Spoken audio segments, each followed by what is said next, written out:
اور اس کے بعد میں ان کو سمجھا دیا گیا کہ یہ ہدایت کا سلسلہ تم پہ ختم نہیں ہو جائے گا،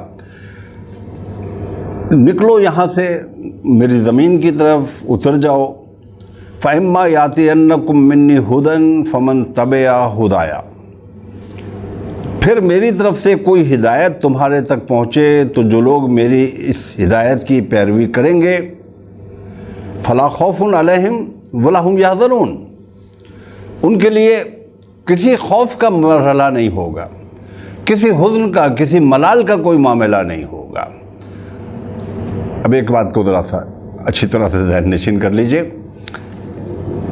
اللہ نے یہ نہیں کہا کہ جب میں ہدایت بھیجوں گا تو سارے لوگ تم سیدھے ہو جاؤ گے، بالکل اس طرح سے کہ جیسے ایک پٹری پر ٹرین کے ڈبے آگے پیچھے لگا دیے جاتے ہیں ایک لائن میں، نہیں، ایسا نہیں ہے۔ فَمَن تَبِعَ هُدَايَا، جو اتباع کرے گا، جو پیروی کرے گا، جو قبول کرے گا، جو اس کے مطابق عمل کرے گا، وہ ہدایت پائے گا۔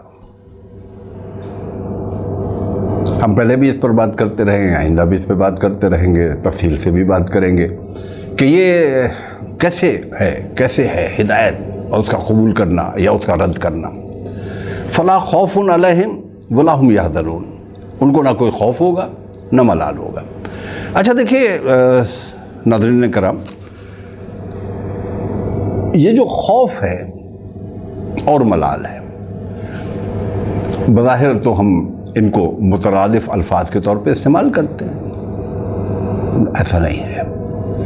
خوف کا تعلق مستقبل سے ہے، آنے والے کل سے۔ کل پتہ نہیں کیا ہوگا، معاشی حالات ملک کے خراب ہیں، ڈالر اوپر جا رہا ہے، قیمتیں بڑھتی چلی جا رہی ہیں، آمدنیاں گھٹتی چلی جا رہی ہیں۔ خوف مستقبل کا خوف۔ اللہ کہتا ہے کہ جو میری ہدایت کی پیروی کرے گا اسے کسی مستقبل کا خوف نہیں ہوگا۔ اب کون سے مستقبل کا خوف؟ اب اس کو ہم دو حصوں میں تقسیم کر لیتے ہیں۔ دیکھو، ایک تو یہ کہ دنیا میں بھی جو مستقبل ہے نا، اس کا دنیا کا جو مستقبل ہے اس کا خوف بھی اس کو نہیں ہوگا۔ کیوں نہیں ہوگا؟ اس پر یہ پورا قرآن ہمارے سامنے ہے، اس پہ ہم بات کریں گے۔ اگر ابھی میں بات شروع کر دوں اور آپ سوال کریں اور میں جواب دوں تو بات الجھ جائے گی۔ بظاہر تو ایسا لگتا ہے کہ جو لوگ قرآن پہ عمل کرتے ہیں، وہ مانتے ہیں، چلے عمل نہیں کرتے، ان کی حالت بری ہے دنیا میں۔ میں نے ابھی ایک جملہ کہا نا کہ جو قرآن پہ عمل کرتے، پھر میں نے اس پہ بریک لگایا، پھر میں نے اس کو ریوائز کیا، اپنے جملے کو درست کیا، دہرایا، عمل نہیں کرتے۔ آپ کو سمجھ میں آیا؟ یہ وعدہ کس سے ہے؟ قرآن کو ماننے والوں سے؟ ہاں ہے۔ ماننے کا مطالبہ کیا ہے؟ عمل کرنا۔ اگر میں یہ کہوں کہ یہاں یہ جو بجلی کے تار ہیں، یہ کنیکشن لوز ہو گیا ہے، یہ بجلی کے تار لٹک رہے ہیں، اگر کوئی اس کو ہاتھ لگائے گا تو اسے کرنٹ لگ جائے گا، میں کہہ رہا ہوں آپ نے سن لیا۔ Listening is another thing, سن لیا، آپ نے ہاتھ بڑھا کے تار پکڑ لیے، اب کیا ہوگا؟ آپ کو صرف یہ پتہ چل جائے گا کہ تاروں میں کرنٹ ہے، جھٹکا بھی لگے گا، لیکن کیا یہ بہتر نہ ہوتا کہ جب یہ کہا جا رہا ہے کہ اس بجلی کے تاروں میں کرنٹ ہے تو آپ جھٹکا کھانے اور ممکنہ موت کے منہ میں جانے سے پہلے اس ہدایت پر عمل کر لیتے؟ فمن تبع ہدایا، اللہ نے بتا دیا ہے کہاں کہاں بجلی کے تار لٹک رہے ہیں، تمہیں کرنٹ لگے گا۔ یہ 220 بھی ہو سکتا ہے، 440 بھی ہو سکتا ہے، 880 بھی ہو سکتا ہے، یہ 11,000 واٹ بھی ہو سکتا ہے، اور تمہاری لاش مسخ ہو جائے گی، مسخ ہو جائے گی، کوئلہ بن جائے گی۔ رب کہتا ہے کہ جس نے ہدایت کو عمل کیا، خوف کیا نہیں ہوگا، مستقبل کا خوف۔ دنیا میں اللہ کہتا ہے میرے احکامات پر چلو گے میں اس دنیا کو تمہارے لیے جنت بنا دوں گا، اور ہم نے دیکھا ہے، ہم نے حضرت عمر فاروق رضی اللہ تعالیٰ عنہ کے زمانے سے حضرت عمر بن عبدالعزیز تک کے زمانے تک یہ منظر دیکھا ہے کہ اہل ایمان کی بستیوں میں لوگ زکوٰۃ لے کے گھومتے تھے، لینے والا کوئی نہیں ہوتا تھا۔ اچھا، یہ جو دوسرا لفظ ہے حزن، ملال، فلا خوف علیہم ولا هم یحزنون، یہ کیا ہے؟ ملال کس چیز کا ہوتا ہے؟ ملال ہوتا ہے ماضی کا، یا مجھے کر لینا چاہیے تھا، میں نہیں کیا۔ یہ سامنے ایک پلاٹ پڑا ہے، یہ ابھی 2 سال پہلے اس کی قیمت اتنی تھی، آج اتنی ہو گئی۔ اگر میں نے کل صحیح فیصلہ کر لیا ہوتا تو آج یہ منفعت میری ہوتی۔ دنیا میں بھی رب کائنات کہتا ہے کہ جو میری ہدایات پر عمل کرتے ہیں دنیا میں بھی میں انہیں اچھی قوت فیصلہ عطا کرتا ہوں، لیکن اصل خطاب کیا ہے؟ آخرت، فلا خوف علیہم، کوئی خوف نہیں ہوگا، یہ جہنم کے بھڑکتے ہوئے شعلے، کوئی خوف نہیں ہوگا، تبع ہدایہ، ہدایت کی اتباع کی ہے، کوئی ملال نہیں ہوگا کہ میں اتنے سجدے کیوں کیے، میں نے راتیں اللہ کی عبادت میں کیوں گزاری، اس کے انعامات سامنے ہوں گے۔ والذین کفروا وکذبوا بآیاتنا اولئک اصحاب النار ہم فیہا خالدون، اور جنہوں نے ہماری آیات کو جھٹلایا، ان کا انکار کیا، یہ لوگ جہنم میں بھیجے جائیں گے جس میں یہ ہمیشہ رہیں گے۔ یہ وعدہ تھا اللہ کا۔ اس وعدے کے مطابق رب کائنات نے انسانوں کی ہدایت کے لیے وحی، یعنی صحف اور کتب، اس کا سلسلہ شروع کیا، اور انبیاء کا سلسلہ شروع کیا۔ اچھا، ہم اس گفتگو کے پہلے مرحلے میں کتب پر بات کر رہے ہیں، صحف و کتب پر۔ کتب آسمانی جانی پہچانی چیز ہیں۔ ہم سورہ نساء کی طرف چلتے ہیں، قرآن کی 3 سورہ، اور اس کی آیت 163، اِنَّا أَوْحَيْنَا إِلَيْكَ كَمَا أَوْحَيْنَا إِلَى نُوحٍ وَالنَّبِيِّينَ مِن بَعْدِهِ وَأَوْحَيْنَا إِلَى إِبْرَاهِيمَ وَإِسْمَاعِيلَ وَإِسْحَاقَ وَيَعْقُوبَ وَالْأَسْبَاطِ وَعِيسَىٰ وَأَيُّوبَ وَيُونُسَ وَهَارُونَ وَسُلَيْمَانَ وَآتَيْنَا دَاوُودَ زَبُورًا۔ رب کائنات ارشاد فرماتے ہیں کہ ہم نے اے نبی صلی اللہ علیہ وسلم، آپ کو مخاطب کر کے فرماتے ہیں، آپ کو مخاطب کر کے اس لیے فرماتے ہیں کہ مشرکین مکہ بھی ہیں، یہود بھی ہیں، نصارہ بھی ہیں، انکار کر رہے ہیں آپ کی رسالت کا بھی اور کتاب کا بھی۔ اے نبی، ہم نے تمہاری طرف اسی طرح وحی بھیجی ہے جس طرح 11 انبیاء کے نام لیے گئے ہیں، حضرت نوح علیہ السلام اور اس کے بعد کے پیغمبروں کی طرف بھیجی ہے۔ ہم نے ابراہیم، اسماعیل، اسحاق، یعقوب علیہ السلام، اولاد یعقوب یعنی عیسیٰ، ایوب، یونس، ہارون اور سلیمان علیہ السلام، ہم نے ان کی طرف وہی بھیجی ہے۔ وَآتَيْنَا دَاوُودَ زَبُورًا، یہ پہلی آسمانی کتاب ہے زبور، جو حضرت داؤد علیہ السلام پر نازل کی گئی۔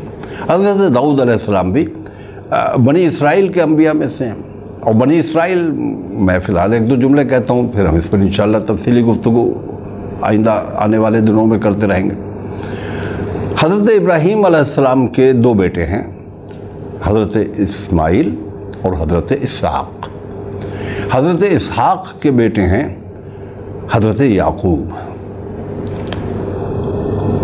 یعقوب کا عبرانی نام اسرائیل ہے، ٹھیک ہے؟ تو حضرت یعقوب کی اولاد بنی اسرائیل کہلاتی ہے۔ ویسے تو وہ حضرت یعقوب کی جو اولاد ہے وہ حضرت اسحاق کی اولاد ہے اور حضرت ابراہیم کی اولاد ہے، لیکن جہاں سے حضرت اسحاق کی اولادوں میں سے حضرت یعقوب، ان سے جو سلسلہ چلتا ہے نبوت و رسالت کا، اسے بنی اسرائیل کا سلسلہ رسالت کہا جاتا ہے۔ کہا جاتا ہے کہ کوئی 70,000 انبیاء کرام علیہم السلام اللہ نے بنی اسرائیل میں مبعوث فرمائے۔ ہم نے آتینا داؤد الزبور، ہم نے داؤد کو زبور عطا کی۔ یہ زبور کیا ہے؟ زبور دراصل نغمات ہیں، مزامیر زبور، لیرکس۔ یہ زبور اب کہیں الگ سے نہیں پائی جاتے۔ دو خصوصیات ہیں۔ حضرت داؤد علیہ السلام کا لحن، یعنی ان کی آواز،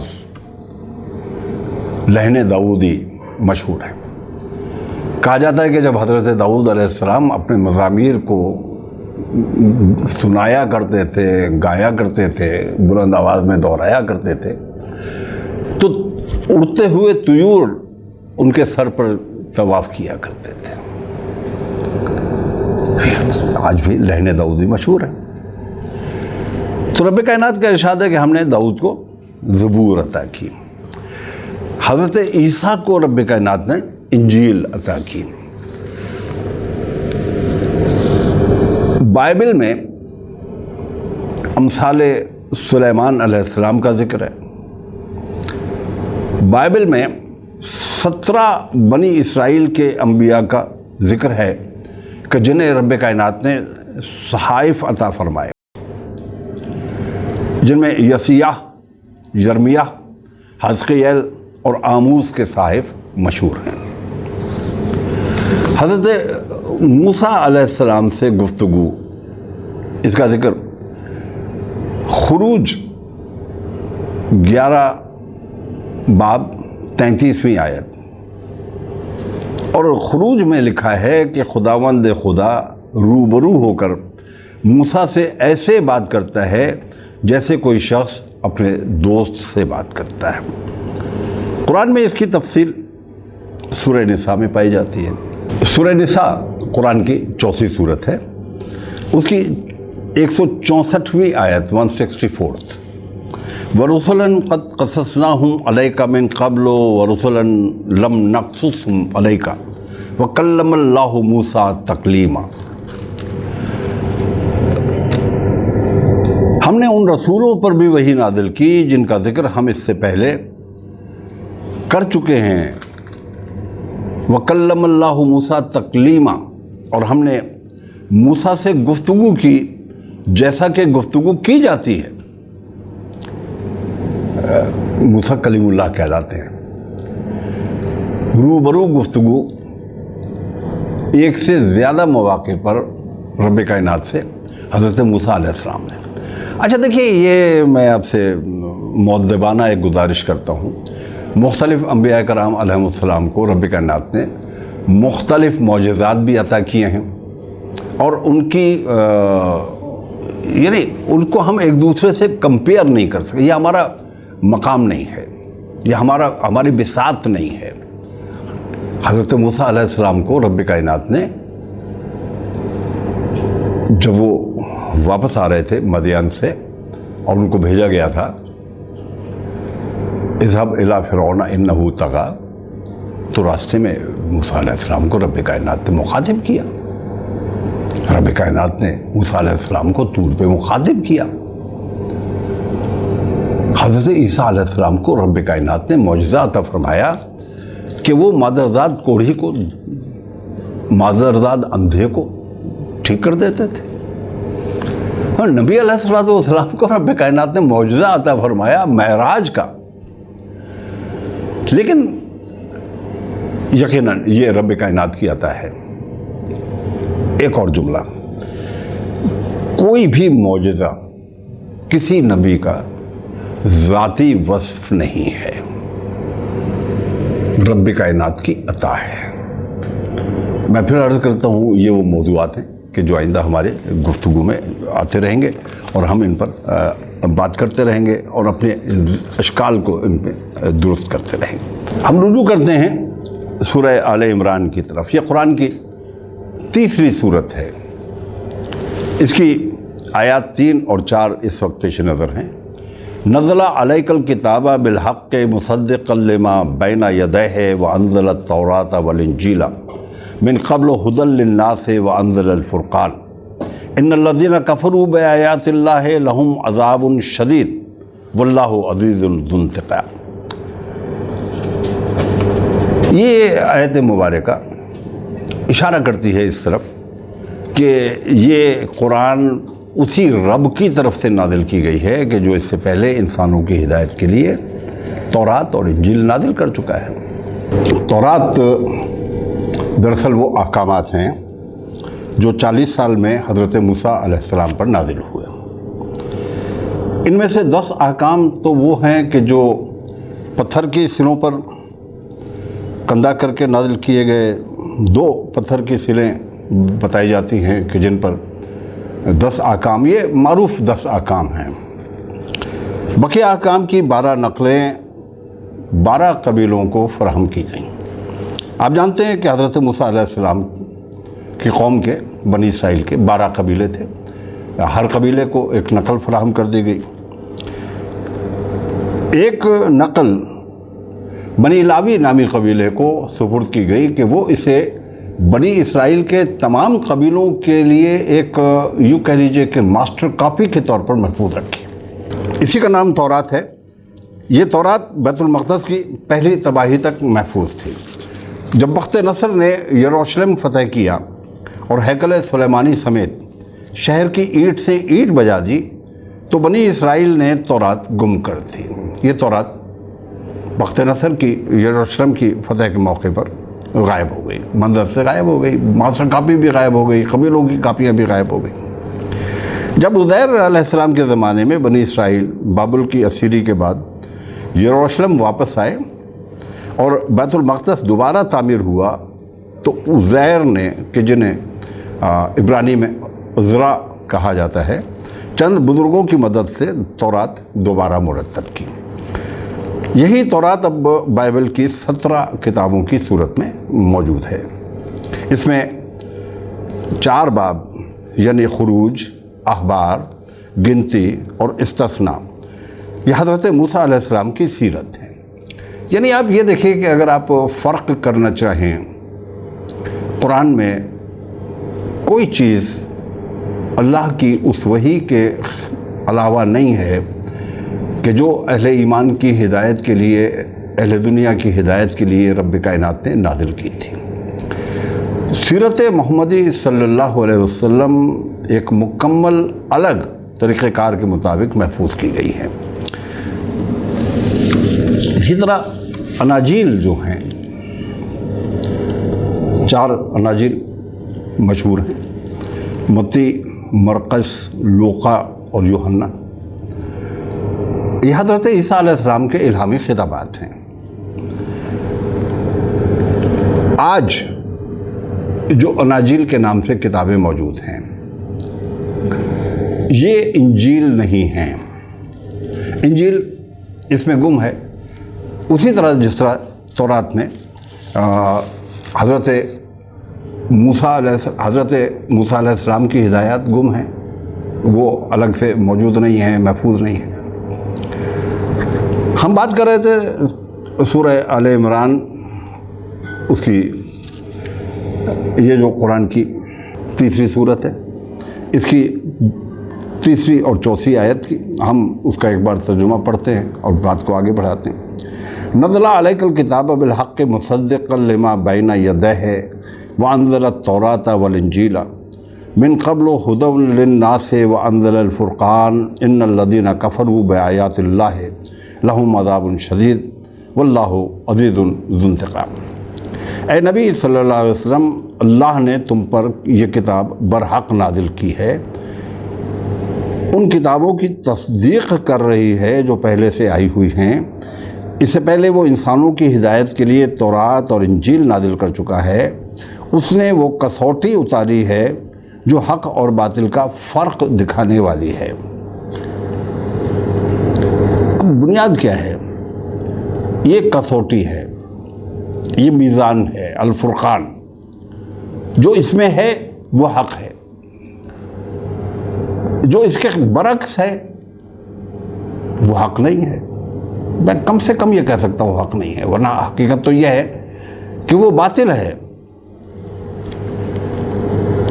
اب ایمان کا اور کفر کا، سچ کا اور جھوٹ کا، کامیابی کا اور ناکامی کا، فلاح کا اور خسران کا پیمانہ کیسے بنے گا؟ تورات کے زمانے میں تورات سے، انجیل کے زمانے میں انجیل سے، اور آج آخری انسان تک کے لیے قرآن سے۔ اب جو لوگ اللہ کے فرامین کو قبول کرنے سے انکار کریں ان کو یقیناً سخت سزا ملے گی۔ یہ ہے زبور کا مقام جب وہ تھی، یہ ہے تورات کا مقام جب وہ نازل ہوئی، یہ ہے انجیل کا مقام جب وہ عطا کی گئی، اور یہ ہے قرآن کا جو تا قیامت موجود رہے گا۔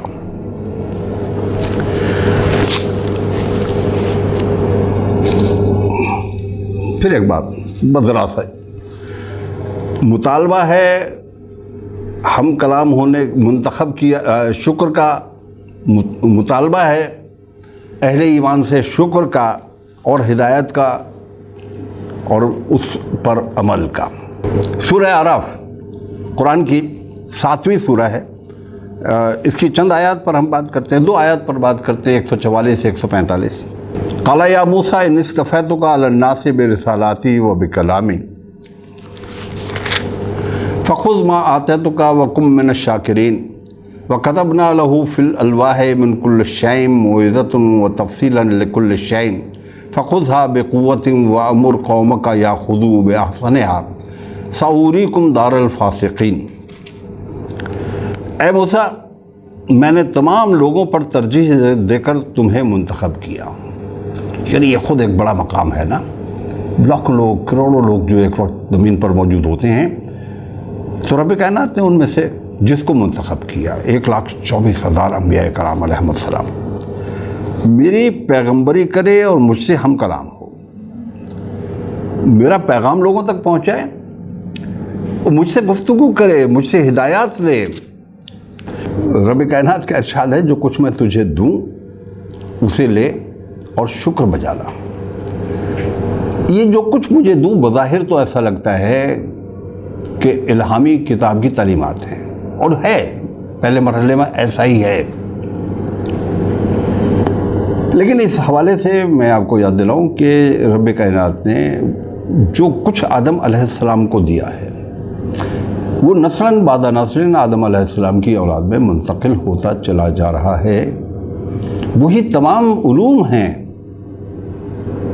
جس سے آج ہم استفادہ کرتے ہیں، جسے آج ہم دنیا کی تسخیر کرتے ہیں، جسے ہم خلاؤں کی تسخیر کر رہے ہیں، جسے ہم زمین کے سینے میں سوراخ کرتے ہیں، ڈرل کرتے ہیں، تیل نکالتے ہیں، گیس نکالتے ہیں، کانکنی کرتے ہیں، ڈیپ فشنگ ٹرالرز بناتے ہیں، سمندروں کی گہرائیوں کو ناپتے ہیں۔ تو دیکھیے یہ بات یاد رکھیے کہ جب رب کائنات کہتا ہے کہ جو کچھ مجھے دوں اسے لے، وہ تمام علوم جو رب کائنات نے آدم علیہ السلام کو عطا کیے ہیں، انسان کا فرض ہے کہ ان علوم کی تحصیل بھی کرے اور تسخیر بھی کرے ان علوم کے ذریعے سے دنیا کو، اور شکر بجا لا۔ اچھا، یہ شکر وہ چیز ہے کہ جس کے بارے میں ہمیں قرآن بار بار نصیحت کرتا ہے، میں نے جو کچھ تمہیں دیا ہے تم اس پر شکر ادا کرو، لَئِن شَكَرْتُمْ لَأَزِيدَنَّكُمْ، اس کا انعام بھی عجیب ہے، اگر تم شکر گزاری کرو گے تو میں اپنی نعمتوں میں اضافہ کر دوں گا۔ وَكَتَبْنَا لَهُ فِي الْأَلْوَاحِ مِنْ كُلِّ شَيْءٍ مَوْعِظَةً وَتَفْصِيلًا لِكُلِّ شَيْءٍ فَخُذْهَا بِقُوَّةٍ وَأَمُرْ قَوْمَكَ يَأْخُذُوا بِأَحْسَنِهَا سَأُرِيكُمْ دَارَ الْفَاسِقِينَ۔ اس کے بعد ہم نے موسیٰ کو ہر شعبہ زندگی کے متعلق نصیحت، ہر شعبہ زندگی کے متعلق نصیحت اور ہر پہلو کے متعلق واضح ہدایت تختیوں پر لکھ کر دے دی۔ بات واضح ہو جانی چاہیے ہر شعبہ زندگی کے بارے میں نصیحت۔ موسیٰ علیہ السلام کی تعلیمات کا ایک نچوڑ ہے 10 کمانڈس، 10 ہدایات۔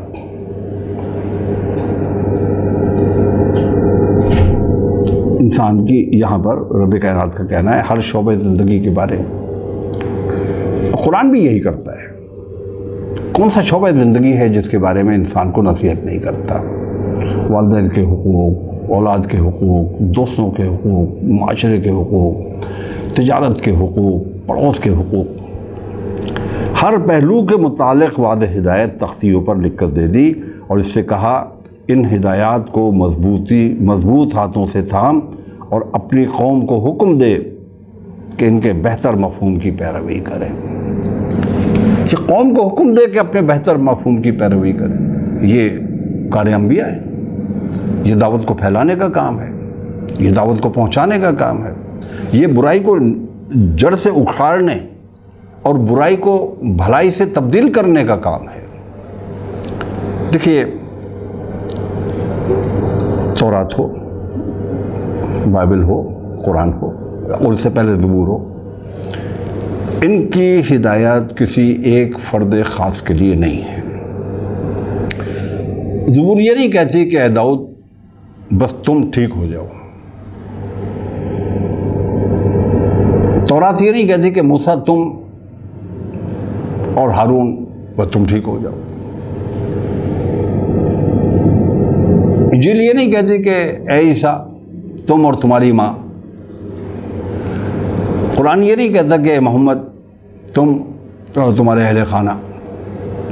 اس کو سمجھو، اس کو جانو، اس کو برتو، اس پر عمل پذیر ہو جاؤ، اور پھر اسے دوسروں تک پہنچاؤ۔ ہماری گفتگو کا یہ سلسلہ جاری ہے، یہ سلسلہ جاری رہے گا۔ دیکھتے رہیے بیان القرآن، یہ آپ ہی کے لیے ہے۔